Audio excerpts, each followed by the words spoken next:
ముందుకే ముందుకే ముందుకే సాగెదను వెనకడుగు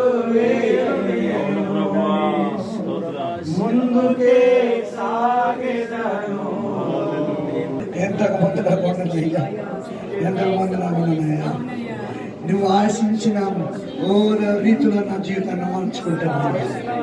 నువ్వు శక్తివంతమైన బిడ్డగా నేను వాడబడుతున్నాయా. నాలో నువ్వు ఏ ఆశలు పెట్టుకున్నావా ఆ ఆశలన్నీ నెరవేరుతానయ్యా. నీ బిడ్డగా నీ మాటని నీ ఆశలన్నీ తీరుస్తాను. కుమారుడు చెప్పే మాట తెలుసా? తండ్రి ఆశలు నెరవేర్చాడే కుమారుడు. ఈరోజు అడుగు దేవుణ్ణి, నీ ఆశలు నెరవేరుతానయ్యా. నాలో ఏ భారం పెట్టావు, మొదట్లో ఏ భారం పెట్టావు, తిరిగి దాన్ని పాటిస్తానయ్యా. నా అడుగు మొదటి ప్రేమ విడిచిపెట్టేశానయ్యా. ఈరోజు తిరిగి కట్టుబడి అడుగు నీ కుడి చేయి పైకి ఎత్తు అడుగు దేవుడిని తిరిగి